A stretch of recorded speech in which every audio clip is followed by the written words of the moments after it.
여러분, 우리 인생에 있어서 최고의 기적이 뭘까? 기적. 내가 예수 그리스도를 만난 것이 기적인 줄 믿습니다. 우리는 일반적으로 불치의 병을 고쳤다, 그러면 기적이라고 말합니다. 도저히 해결할 수 없는 어떤 문제가 해결되었다, 그것을 우리는 기적이라고 말하지만, 여러분, 진짜 기적은 저나 여러분, 나 같은 자가 예수님을 믿게 되는 것, 나 같은 자를 주님이 찾아오셔서 하나님의 백성 삼아 준 것, 이것이 최고의 기적임을 믿기를 축원드립니다. 제가 언젠가 중국 선교를 나갔다가 연길교회의 여성 목사님으로부터 간증을 하나 들은 것이 있습니다. 어떻게 해서 목회를 하게 되었습니까? 라고 물었더니, 사람들이 일요일마다 교회를 나가는데 이게 너무 궁금했던 거예요. 너무 궁금해서 도대체 왜 저렇게 일요일마다 교회를 나가는지 자기 발로 교회를 찾아갔답니다. 예배를 드리는데 당연히 설교 말씀이 들어올 리가 없겠죠. 설교는 들어오지 않고 머리가 점점 찌끈찌끈 아프기 시작하더니, 예배 계속 드리는 중에 머리가 아프고 집에 가서도 머리가 막 깨질 듯이 아픈 거예요. 너무나 머리가 아파서 밤새 잠을 자지 못했습니다. 자기 혼자 생각하기를, 내가 혹시 교회를 갔다 와서 머리가 아픈 것이 아닌가 하고 그렇게 생각을 했답니다. 그래서 머리가 좀 회복된 다음에 혹시나 해서 그 다음 주에 또 나가봤답니다. 그랬더니 진짜 그 주에도 두 번째 교회 간 날도 머리가 찌끈찌끈 아프더니 막 터질 듯이 아픈 거예요. 그때 마음에 어떤 생각이 들었느냐? 야, 이거 뭔가 있기는 있구나. 내가 알지 못하는 뭔가 이것이 있긴 있구나. 그래서 세 번 가고 네 번째까지 갔어요. 한 달 동안 교회를 나갔습니다. 여전히 머리는 터질 듯 아픕니다. 그래서 마지막, 내가 한 번만 더 가고 두고 보겠다 하고, 이제 한 달이 지난 다섯 번째 교회를 딱 가서 예배를 드리는데, 그날도 머리가 아플 줄 알고 긴장하고 있었는데, 그날은요, 자기 머리에서부터 뭔가 어두운 것이 빠져나가면서 시원한 느낌을 받았답니다. 머리가 아프지가 않는 거예요. 그때에 그 사람이, 이 목사님이 하나님을 만나게 되고 구원의 교리인 사형리를 배우게 되었는데, 그 사형리의 이 구원의 교리가 자기의 가슴판에 인쇄가 되듯이 그렇게 박혀서, 그때 자기가 평신도였는데 자기를 아는 사람 누구를 만나서 한 시간만 이야기를 하면 그 사람이 나도 예수 믿겠다고 여러분 그랬답니다. 그분이 하는 말이, 나 같은 자가 어떻게 예수님을 믿고 또 지금처럼 목회를 하게 되었는지 참 기적 같은 일이다, 이런 간증을 들었습니다. 여러분, 우리 삶의, 내 인생의 최고의 기적, 진짜 기적은 내가 예수 그리스도를 만난 것이 기적인 줄 믿습니다. 그 주님이 베풀어 주신 그 은혜 안에 내가 살고 있는 것이 여러분 기적입니다. 자, 그런데 오늘 본문 말씀에 믿음에서 부도 맞은 두 명의 제자가 예수님을 만나는 사건이 나옵니다. 이름이 기록되어 있어요. 글로바라고 하는 사람과 이름이 기록되지 않은 또 한 명의 제자. 아마도 이 사람들은 예수님의 12제자에 포함되지는 않고 70명의 제자 정도에 포함되었을 것으로 이렇게 추측이 되어집니다. 예수님이 70명의 제자를 세워서 전도를 보냈어요. 능력을 주어서. 아마 그때 그 무리 속에 포함되어 있지 않을까, 이렇게 후대의 학자들이 추측합니다. 여러분, 이 사람들이 예수님이 이제 이스라엘 예루살렘 성으로 왕으로 입성을 했지요. 왕이 되실 것을 기대하면서 정말 너무나 부푼 꿈을 가지고 있었는데, 예수님이 십자가에서 허망하게 죽어버립니다. 아무런 힘도 쓰지 못하고 그 기적과 이적과 표적을 행사하던 예수님이 그 어떤 표적도 기적도 일으키지 않고 그냥 십자가에서 죽어버립니다. 그리고도 부활 소식을 들었어요. 그 부활 소식이 들려왔지만은 헛소문으로 알고 믿지 못하고 낙심하고 절망하면서 그냥 자기의 길, 오늘 노아의 소리가 찬양을 불렀죠. 엠마오라는 마을로 내려갔더라, 그 말입니다. 그런데 그 길에 주님이 찾아오셔서 저들을 만나주시고 그 살아계신 주님의 은혜를 이들이 체험하게 됩니다.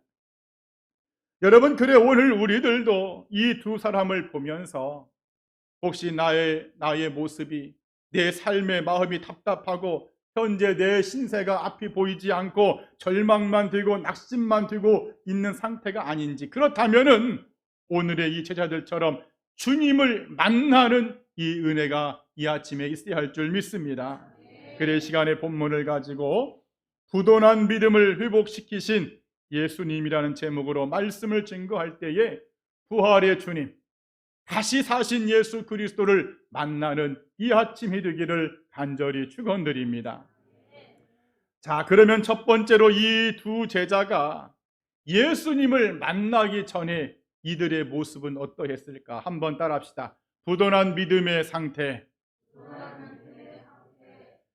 여러분, 이 두 제자의 상태, 믿음의 상태는 마치 사업을 하는 사람이 부도를 맞아서 형편이 아주 곤란한 것처럼 믿음의 부도가 난 것을 볼 수 있습니다. 이 믿음의 부도가 났다는 것을 어떻게 알 수 있습니까? 먼저는 주님이 말씀하신 갈릴리로 가지 않고 엠마오로 갔다는 것입니다. 여러분, 본문 13절에 25리가 되는 엠마오라 하는 마을로 가면서 이런 말씀이 있죠. 분명 부활하신 주님은 말씀하셨습니다. 마태복음, 여러분 주보 1번에 마태복음 28장 7절과 10절에 내가 먼저 갈릴리에 가 있을 테니 갈릴리에서 만나자. 이 소식을 여인들의 편에 알려주었고 그 여인들이 제자들에게 알려주었기 때문에 지금 이 사람들은 그 예수 그리스도 부활하신 주님의 약속을 믿고 어디로 가야 되냐면은 갈릴리로 가야 됩니다. 그런데 갈릴리와는 반대 방향인 엠마오 서쪽으로 갑니다. 주님의 약속은 갈릴리인데 이 사람들은 다른 방향으로 갔더라. 더욱이 이 엠마오라는 마을의 원어적인 뜻이 있어요. 온천입니다. 온천. 여러분, 온천은 여러분 놀고 먹는 곳입니까? 여러분 기업이 있는 곳입니까? 그렇죠. 놀고 먹는 곳입니다. 온양온천, 여러분 휴양지입니다. 다시 말해 이 온천이란 뜻이 무슨 뜻이냐? 육신의 방법대로 사는 사람들의 마을, 세상의 재미를 즐기며 사는 사람들의 마을이 바로 엠마오입니다. 그래 믿음에 부도난 이 사람들의 상태는 자기들이 그동안 예수님을 따라다녔고 예수 그리스도의 제자라고 스스로 여겼음에도 불구하고 주님의 십자가 앞에 절망하고 후회하면서 주님의 약속을 무시하고 내려가는 모습이죠. 오늘날로 말하면 교회 가봤자 소용없다더라. 나도 예수님 믿는다고 믿어봤는데 아무 소용없더라. 허탕이더라. 이 세상의 재미가 더 좋더라 하면서 세상으로 내려가는 그 연약한 모습, 부도난 믿음의 모습이죠.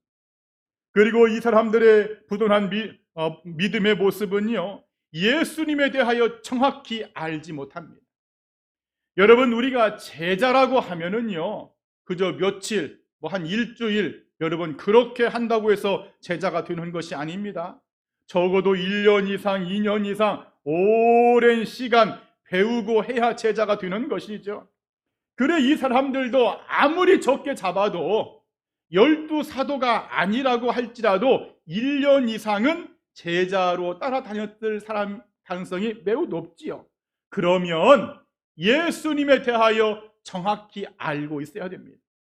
하지만은 믿음의 부도가 나니까 본문 19절에 예수님을 누구라고 보느냐, 19절 말씀에 그는 하나님과 모든 백성 앞에서 말과 일에 능하신 선지자 이건을 선지자 정도로 봅니다.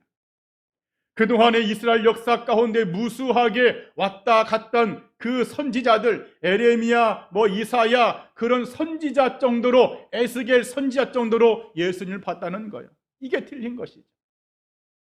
여러분, 세상 사람들이 예수님을 볼 때에 선지자로 그들은 볼 수 있습니다. 그러나 진짜 그리스도인이라면 예수님은 하나님의 아들이시요 나의 구속자요 메시아인 줄 믿습니다. 그런데 이 사람들 부도 맞은 믿음 때문에 그냥 세상 사람들이 보는 관점으로 예수님을 선지자 정도로 봤다는 것이죠. 그런가 하면 21절에 이렇게 말합니다. 우리는 이 사람이 이스라엘을 속량할 자라고 바랐노라. 이스라엘을 속량할 자, 다시 말해서 로마로부터 자기 나라를 해방시킬 해방자 정도, 정치적인 인물 정도로 예수님을 봤다 그 말입니다. 여러분, 예수님은 우리의 구세주이십니다. 나의 왕이십니다. 나의 구원자이십니다. 예수님은 어떤 한 나라, 여러분 그 나라의 임금님이 아니라 이 전 우주와 모든 인류의 죄악을 도말하러 오신 하나님의 아들이시고 이 땅에 오신 분이 여러분 예수님입니다. 그런데 이 사람들은 그것을 알지 못하고 인간적으로 선지자다, 인간적으로 정치적으로 이 이스라엘을 해방시킬 분이시다, 그런 정도로 예수님을 봤다는 것. 왜냐? 믿음의 부도를 맞았기 때문입니다. 여러분, 우리들도 그럴 수 있습니다. 왜 사람들이 교회를 왔다가 조금 믿는 것 같은데 다시 안 나오고, 왔다가 안 나오고, 믿다가 말고, 여러분 왜 믿으면서도 의심하고, 여러분 왜 낙심합니까?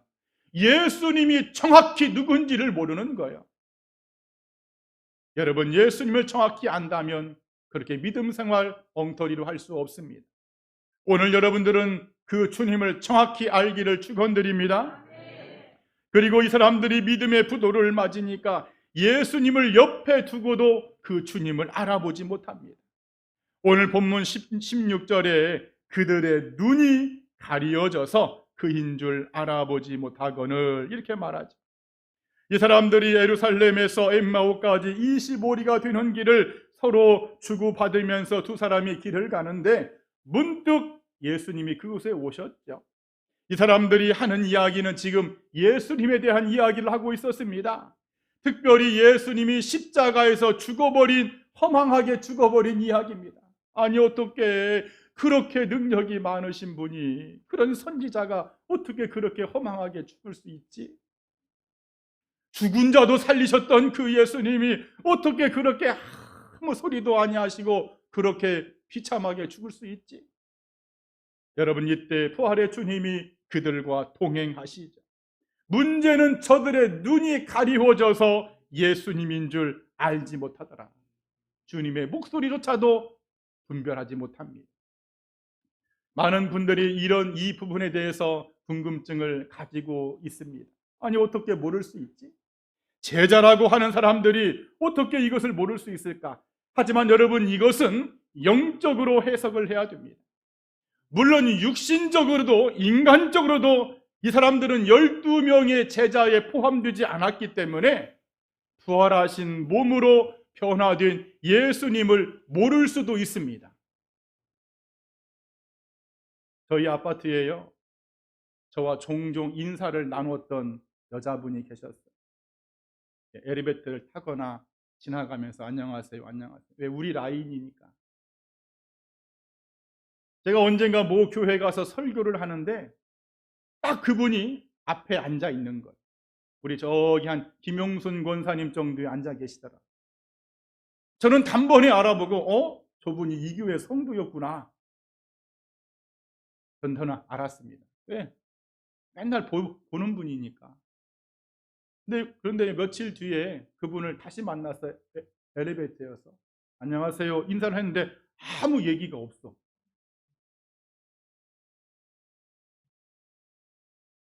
내가 궁금해서 내가 먼저 말을 꺼냈어. 아이고, 보니까 그 교회 다니시대요? 했더니 어떻게 아셔요? 그 교회 다니는지? 제가 며칠 전에 그 금요 기도회에 설교하신 목사님 있었죠? 그 목사가 바로 저예요. 목사님이 그분이세요? 깜짝 놀랍니다. 아니 어떻게 여러분 모를 수가 있어? 40분 동안 자기 앞에서 설교를 했는데 어떻게 나를 몰라봐? 모르더라, 여러분. 왜냐하면 평상시에 내가 막 이렇게 무스까지 안 바르고 다니고 평상시에 옷이 이런 옷차림이 아니니까 평상시에 좀 깨져져 보였나 보지? 그런데 머리를 막 단정하게 하고 옷도 막 로만카라 딱 입고 또 여러분 조명이 얼마나 좋습니까? 막 조명이 쫙 비치니까는 내가 달리 보였나 봐. 자기는 꿈에도 나인지 몰랐다는 거야. 여러분 인간적으로 예수님이 용모가 바뀌셨어요? 예수님의 그런 그 팔레스틴 지역에 먼지 나고 흙 묻은 그런 모습이 아닙니다. 주님은 지금 깨끗한 모습이고 주님의 그 입고 있는 옷도 과거에 뭐 먼지 묻고 지흙 묻고 때 묻고 땀이 막 줄줄 흐르는 여러분 그런 옷이 아닙니다. 깨끗한 옷입니다. 그리고 그들은 뭘 쓰지요? 그렇죠. 여러분 그러기 때문에 이 사람들이 인간적으로도 모를 수가 있어요. 거기 12명의 제자가 아니기 때문에 또 햇볕이 반대에서 비치면은 그 모습을 모를 수 있습니다. 비슷한 분이신가? 목소리가 좀 비슷한 것 같네. 그럴 수는 있겠죠. 여러분 그래서 부활하신 주님을 만났던 여인들이 무덤에서 동산직인 줄 알았더라. 아니 그 여인들은 왜 몰라? 그 여인들은 밤낮 예수님의 옷도 빨아주고 밥도 해주고 설거지 다 해주고 청소까지 맨날 보았던 예수님인데 왜 그 예수님을 한 번에 못 알아봅니까? 변화된 모습이 분명히 그 속에 있었던 거예요. 그런데 성경은 이런 육적인 모습으로 그들을 설명하고 있지 않습니다. 성경은 영적인 문제가 있어서 예수님을 몰랐다고 말합니다. 눈이 가리워져서 알지 못하다. 다시 말하면 믿음의 부도를 맞았기 때문에 부도 맞은 그 믿음, 그 불신이 확신이 되어버리고 그 불신이 진실이 되니까 보아도 알지 못하고 들어도 알지 못하는 그런 신세가 됐다는 것이죠. 쉽게 말해 그런 거예요. 주님이 십자가를 짊어지시고 가는 모습을 봤어요. 로마 군인이 채찍질하고 주님이 온몸에 피를 쏟으시는 모습을 보았습니다. 주님이 가다가 쓰러지는 모습을 보았습니다. 주님이 십자가에 달리시는 모습을 보았습니다. 손에 못이 박히고 발에 못이 박히고 나중에 막 창으로 옆구리를 찔러서 그렇게 주님의 모든 피가 쏟은 것을 자기가 봤다고 칩시다. 여러분 같으면 그런 주님이 살아서 내 곁에 계실까라고 여러분 혹시 믿을 분이 누가 있습니까? 다시 말해 그 불신이 확신이 되고 그 불신이 진실이 되니까는 절대로 그 예수님이 내 곁에 있어서는 안 되는 거예요. 그 주님은 죽으신 예수님인 거예요. 그러니까 영적으로 믿음의 부도를 맞으니까 눈이 가리워져서 예수님이 분명히 계심에도 믿어지지가 않는 거예요.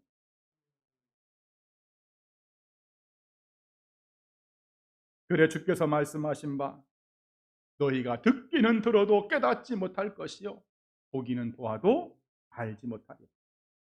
여러분 믿음의 부도를 맞으면 영적인 눈이 가리워져서 주님을 모를 수 있습니다. 그래 여러분 하와가 눈이 가리워지니까는 절대로 먹지 말아야 될 그 선악과가 오늘따라 왜 그렇게 먹음직하고 당장에 따먹고 싶어. 왜? 그 눈이 가리워지니까. 영적 흑영 상태. 그런가 하면 이 사람들이 믿음의 부도를 맞으니까 얼굴빛이 어둡고 말이 거칠게 나오죠. 17절 하반절에 두 사람이 슬픈 빛을 띠고 머물러 서더라. 근심이 가득한 얼굴을 하고 있습니다. 그리고 언어가 거칩니다. 예수님이 무슨 질문을 했더니 글로바라고 하는 사람이 막 예수님에게 퉁명스럽게 대꾸하죠. 여러분 성경이 상당히 여러분 지금 인격적으로 표현한 거예요. 내가 표현하면 이런 겁니다. 아니 당신은 지금 이스라엘 나라에 이 엄청난 사건이 있었는데 당신이 지금 예루살렘에서 왔다고 하는데 그 사건을 모르십니까? 그 예수라는 사람이 십자가에 죽어가지고 이스라엘 전체 나라가 발칵 뒤집어졌는데 그 사건을 지금 모른단 말입니까? 하면서 예수님에게 막 따지듯이 여러분 묻는 거예요. 입술이 거칩니다. 그리고는 부활의 주님을 끝까지 믿지 못하죠. 여러분, 우리가 본문 22절에서 24절을 요약해 보면은 이 사람들이 부활의 소식을 들었어요. 안 들은 게 아닙니다. 여인들을 통해서 천사의 소식을 듣고 이런 여러 또 베드로와 요한이 가서 봤더니 비어 있더라, 이런 이야기를 이 사람들이 전부 지금 들었던 사람들입니다. 그런데 믿어지지가 않는 겁니다. 정확히 말하면 믿어지는 믿음이 없는 거예요. 부활에 대한 소식이 믿음의 부도를 맞으니까는 절대로 믿을 수 없는 소식이 되어버린 것이죠. 그래 성경 말씀 마가복음 16장 11절에 그 사람들이 듣고도 믿지 않았더라. 디모데전서 1장 4절에 신화로 알았더라. 베드로후서 1장 16절에 교묘히 만든 말로 들었더라. 베드로후서 2장 3절에 탐심으로 지어낸 말로 들었더라. 부활의 소식이 진짜가 아니라 사람들이 지어낸 말, 12사도, 11명의 사도들이 욕심 때문에 꾸며낸 거짓말로 여겼더라, 그 말이죠. 여러분, 우리가 지금 이 시간에 다 앉아서 믿는 것 같지만은 여러분, 듣고도 믿지 못하는 사람이 있을 수 있습니다. 이것은 여러분 너무나 큰 불행이죠. 그럼에도 믿음은 들음에서 나는 것이기 때문에 여러분 열심히 듣기를 바랍니다. 그래서 절대로 믿다가 절망하고 믿음에서 부도를 맞는 이런 일이 없어야 할 줄 믿습니다. 이 은혜와 주님의 도우심, 주님을 만나는 이 아침이 되기를 간절히 축원드립니다. 또 두 번째로 예수님은 부도난 이 사람들을 이제 어떻게 하시느냐 한번 따라합시다. 부도난 믿음을 회복시키심. 여러분, 부도난 나의 믿음을 회복시켜 주실 분은 예수님밖에 없습니다. 한번 따라합시다. 예수님밖에 없습니다.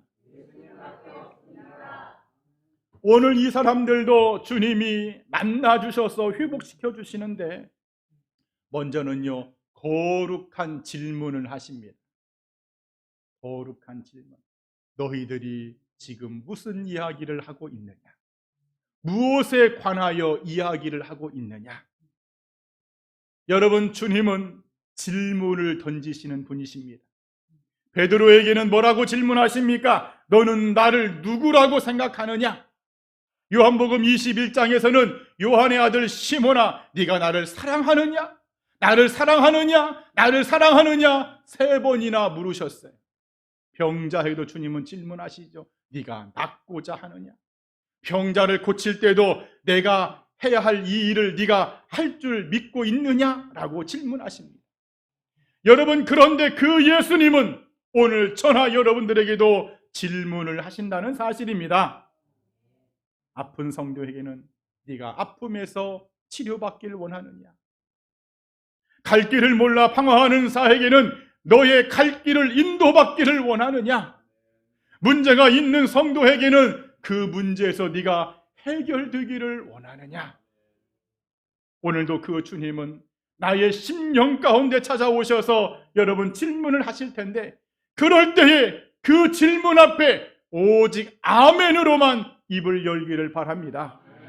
그렇다면 여러분의 삶의 환경이 어떤 형편과 처지가 있다고 할지라도 여러분, 주님은 역사하실 줄 믿습니다. 예수님의 질문. 또 주님은 이 질문만 하는 것이 아니라 꾸중도 하셨어요. 자, 본문 25절을 보았더니 미련하고 선지자들의 말을 더디 믿는 자들이여 하면서 믿음 없음을 꾸중도 하십니다. 여러분, 성경에는 예수님이 믿음 없는 것을 꾸중한 것이 참 많이 나옵니다. 왜 이렇게 믿음이 없느냐? 왜 이렇게 믿음이 작으냐? 여러분, 그런데 예수님이 나를 꾸중했다. 그것은 축복입니다. 한번 따라합시다. 주님이 나를 꾸중하시는 것은 축복이다. 사람도요, 가능성이 있는 사람을 꾸중하고 책망합니다. 제가 언젠가 말했죠. 담임 목사한테 꾸중을 들었다. 그 사람은 내가 내 스스로 양이라고 여기기 때문에 꾸중하는 거예요. 만약에 꾸중했는데 도망칠 것 같다. 절대 꾸중 안 씁니다. 저거 꾸중 들으면 교회 안 나온다. 꾸중 안 해. 그만큼 담임 목사와 성도의 격이 많다는 것. 여러분 좋은 게 아닙니다. 가정에서도 부모가 자녀를 책망할 때 기대가 있는 자녀를 책망하잖아요. 여러분 그러지 않나요? 평상시에 공부도 잘하고 모범생인데 어느 날 문제가 생길 때 여러분 책망하지, 애당초에 공부와 담쌓고 있고 애당초에 막 속썩이면은요 꾸중도 안 합니다. 여러분 그래서요 신앙생활 가운데 제일 무섭고 제일 안 좋은 것이 무관심입니다. 내버려 두는 것이 제일 무서운 거예요. 야 우리 목사님은 내가 교회 안 나와도 뭐 전화도 안 해. 나 너무 좋아. 맨날 전화 오면 부담스러운데. 여러분 그거 좋은 거 아닙니다. 뭘 또 아면요. 여러분 주의 정도 여러분을 권면할 때 여러분 그래서 여러분 꾸중을 들으면 어떻게 하자? 할렐루야! 여러분 기뻐하시길 바랍니다. 자, 꾸중을 들으면 할렐루야 하시죠. 꾸중을 들으면 더 크게 해야지. 꾸중을 들으면 여러분 할렐루야 됩니다. 목사님이 나를 사랑하시는구나. 목사님이 나를 양으로 여기시는구나. 여러분 그렇게 박수 쳐야 됩니다. 그래야지 막 목사님한테 혼났다고 나 교회 안 나가. 여러분 그것은 결단코 좋은 것이 아니야. 여러분 오늘 예수님이 이 사람들을 찾아오셔서 꾸중하십니다. 미련하고 선지자들의 말을 더디 믿는 자들이요. 여러분 이거 상당히 여러분 이거 불쾌한 말이잖아요. 여러분 주님의 꾸중을 달게 받기를 축원드립니다. 이렇게 주님은 이들을 회복시키는 거예요. 그런가 하면 주님은 저들의 믿음을 어떻게 회복시키시느냐, 27절을 보았더니 이렇게 말합니다. 모세와 모든 선지자들이 기록한 것들이 예수님에 대한 것임을 가르쳐 줍니다. 여러분 요한복음 주보 7번째 말씀을 한번 같이 읽어볼까요? 주보 7번째 말씀. 자, 시작. 너희가 성경에서 영생을 얻는 줄 생각하고 성경을 연구하거니와 이 성경이 곧 내게 대하여 증언하는 것이니라. 아멘. 성경 전체, 그 당시에는 구약 성경이죠. 그 구약 성경 전체를 가지고 메시아에 대하여, 그리스도에 대하여, 예수님 자신에 대하여 그들에게 전부 말씀으로 풀어서 알려줍니다. 마치 빌립 집사가 에티오피아 내시 간다게에게 이사야 말씀을 풀어서 예수님을 알려준 것처럼 이 사람들에게 말씀을 풀어서 주님을 알려주시는 거예요. 여러분 진짜 설교는요, 성경을 풀어서 예수님을 알게 하는 것이 진짜 설교입니다. 그런데 요즘의 성도들은 그렇게 하면 막 따분해한다. 재미난 얘기도 좀 해줘야 되고 좀 약간 코미디언 같이 해줘야 좋아요. 여러분 설교는 무슨 원맨쇼를 하는 것이 아닙니다. 세상의 이야기를 가지고 성경에다가 세상의 이야기를 덧입히는 것이 아니라 하나님의 말씀을 가지고 말씀을 풀어서 누구를 알려주는 것이냐? 예수 그리스도를 알려주는 거예요. 여러분 그게 설교입니다. 여러분이 누군가의 설교를 들을 때에 막 재미만 있고 그 속에 예수님이 없다, 여러분 그런 설교 듣지 마세요.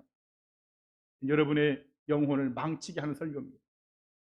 그래 오늘 주님도 이 엠마오로 가는 두 제자에게 성경을 가지고 풀어주는 거예요. 오늘 저나 여러분들에게도 주님이 이렇게 풀어주기를 간절히 축원드립니다. 주의 종인 저에게는 말씀을 준비할 때 풀어주시고, 여러분들 설교를 들을 때 풀어주시고, 내가 말씀을 읽고 묵상할 때 그 깨달아지고 풀어지는 주님의 은혜, 성령의 조명이 비춰지는 은혜, 이런 은혜가 우리에게 있어야 할 줄 믿습니다. 그런가 하면 주님이 이 사람들을 회복시켜 주시는데 또 어떻게 회복시켜 주시느냐? 날이 어두워져서 이제 불가피하게 더 길을 갈 수가 없어요. 마을로 들어가서 하룻밤을 이제 보내야 될 상황이 되었습니다. 그런데요 28절을 보니까 예수는 더 가려 하는 것 같이 하시니, 자 여기에서 예수님의 의도가 좀 나옵니다. 그 의도가 뭐냐? 이 두 제자가 지금 나와 더 같이 있으려고 하는지를 일종의 테스트를 해보신 거예요. 쉽게 말해 지금 이 사람들이 주님과 함께 걸어오면서 말씀을 풀어줄 때의 은혜를 받았거든요. 그들의 지금 마음에 상당히 감동이 되었어요. 그래서 그 이방인과 계속 주님과 동행을 하려고 하는지 아니면 그냥 가게끔 내버려 두는지 주님이 한번 시험 삼아 본 거예요. 그랬더니 이 사람들 29절에 강권하여 이르되 우리와 함께 유하사이다 이렇게 말하죠. 그래 같이 하룻밤을 머물면서 우리와 함께 있자고 붙잡습니다. 여러분, 여기에서도 주는 영적인 교훈이 있습니다. 성령의 역사는 내가 간절히 붙잡고 원해야 됩니다. 어떤 분들이 그런 분이 있어. 막 성령 받을까 무섭다. 막 성령 받으면 교회에 미친다던데 예수에 미칠까 무섭다. 여러분, 그러면 여러분 주님 만나기 어렵습니다. 성령의 역사는 내가 간절히 붙잡아야 돼.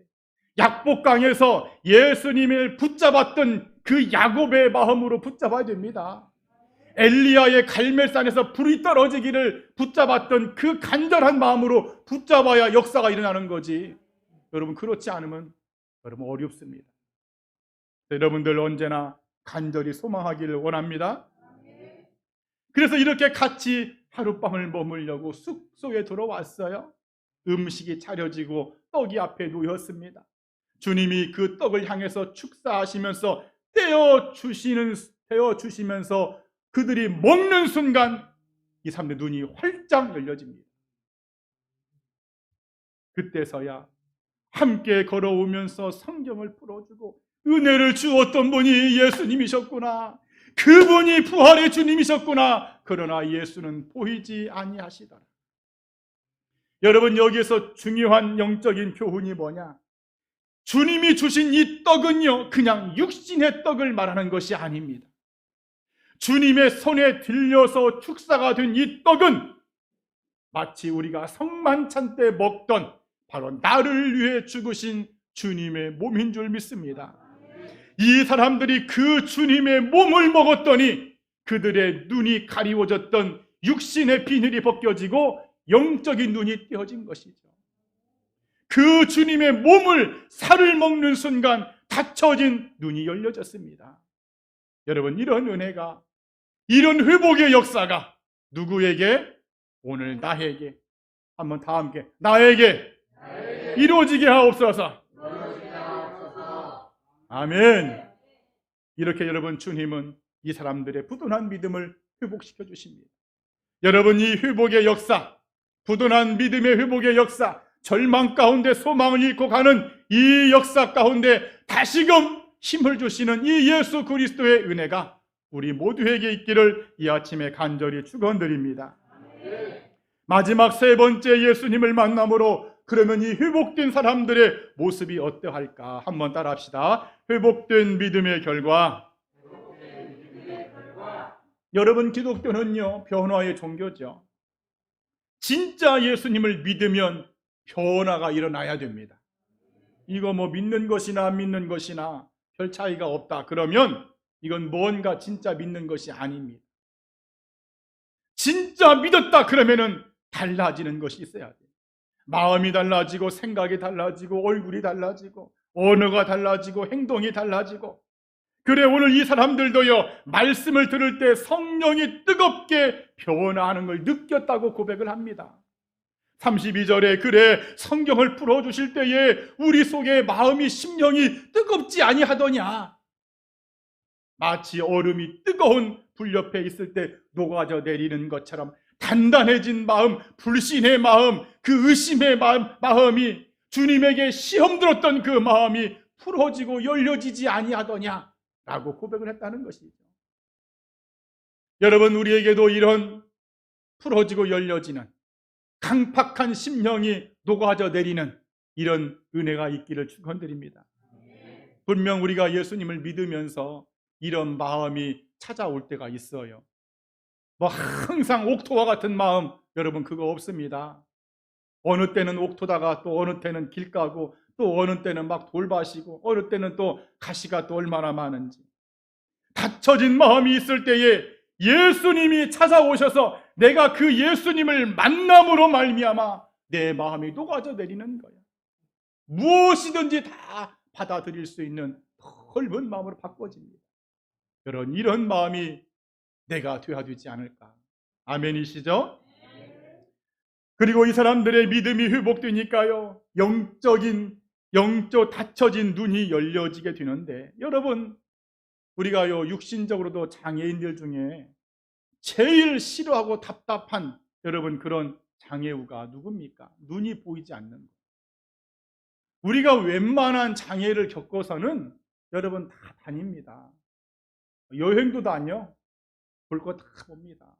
근데 눈이 보이질 않으니까 답답한 것이, 하물며 예수님을 믿는다는 사람이 영적으로 눈이 감겨져 있다, 보이지 않는다, 이게 뭐가 뭔지 모르겠다, 이것은 굉장히 답답한 겁니다.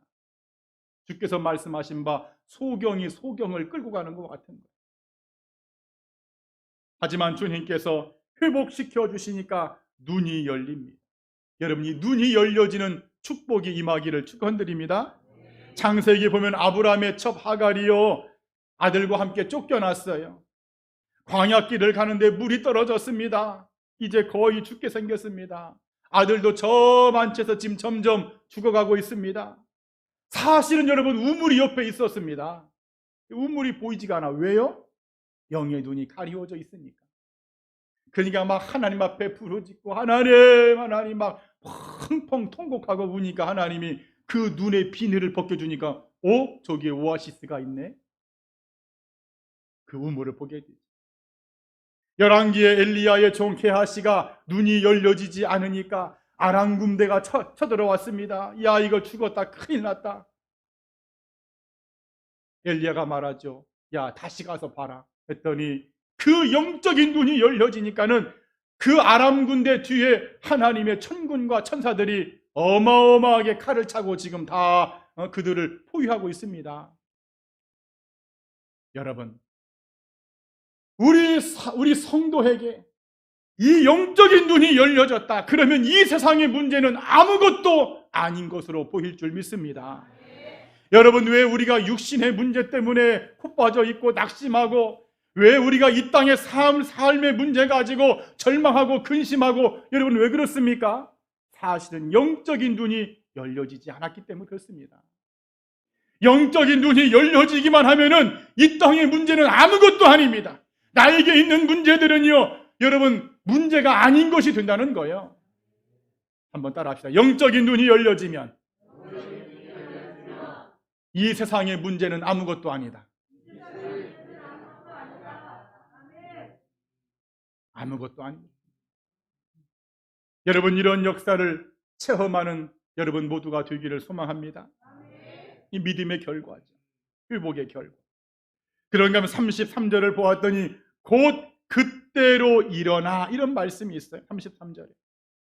여러분, 이들이 지금 숙소에 들어온 때는 밤 시간입니다. 어두운 시간이에요. 자, 오늘날로 말하면 너무 피곤해서 날도 저물어서 숙박업소에 들어가서 하룻밤을 자려고 다 준비했습니다. 이제 몸도 피곤한 상태입니다.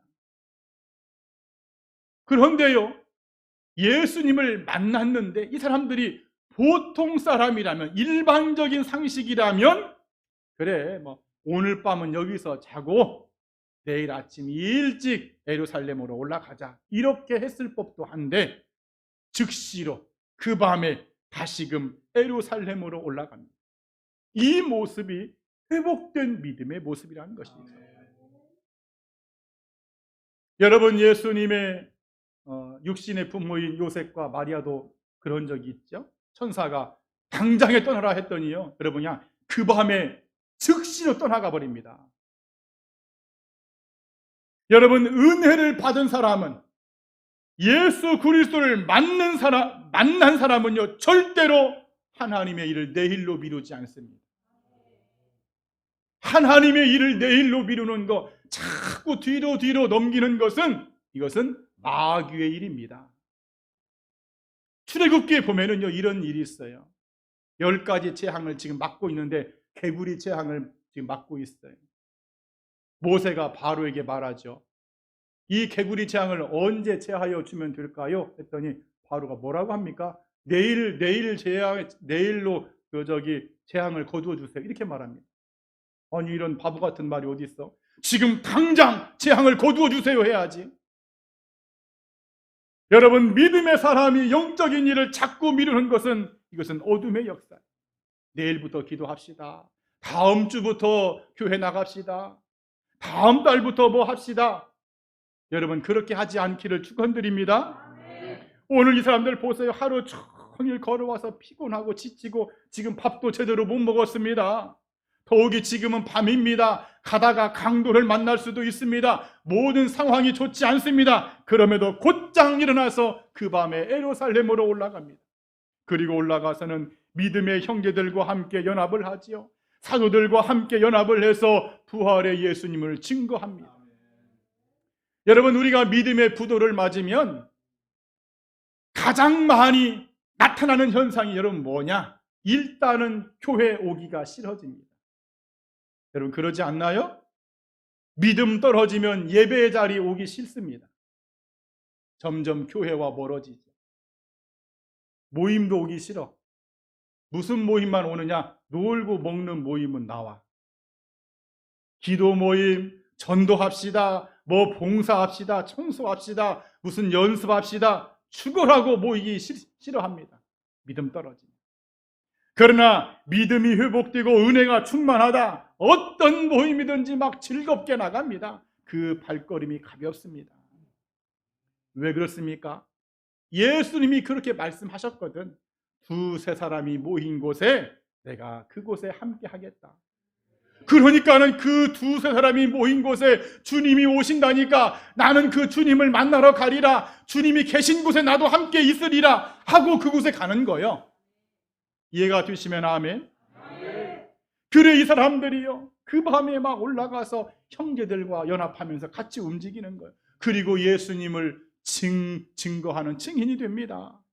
35절을 보았더니, 여러분 35절 보세요. 길에서 된 일과 예수께서 떡을 떼심으로 하면서 말하더라.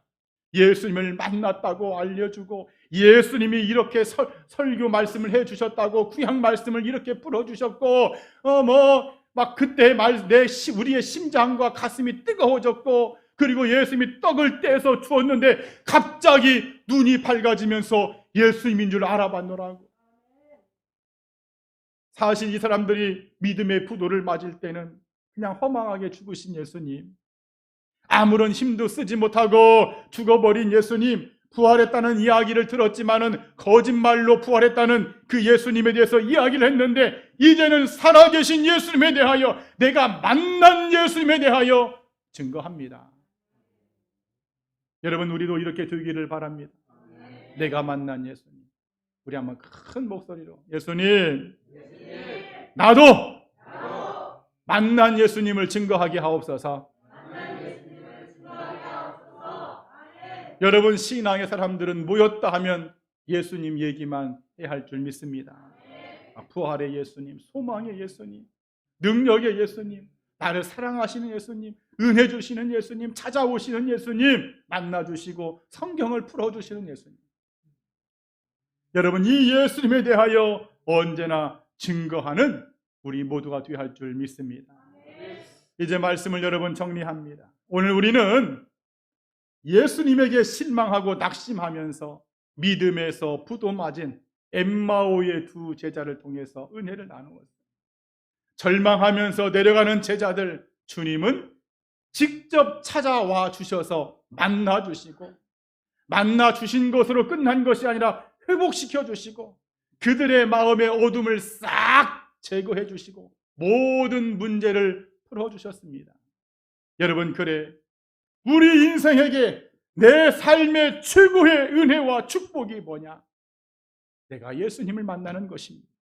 내가 그 주님의 음성을 듣는 것이고, 그 주님이 성경의 말씀을 풀어주실 때에 내 심령이 뜨거워지고 내 눈에 가리워졌던 이런 모든 비닐들이 벗겨지고 닫혔던 귀가 열리고 막혔던 나의 생각이 열려서 주님을 만나는, 내 마음이 시원해지는, 내 마음의 소망이 가득해지는, 여러분 이것이 최고의 내 인생의 기적이요 은혜인 줄 믿습니다.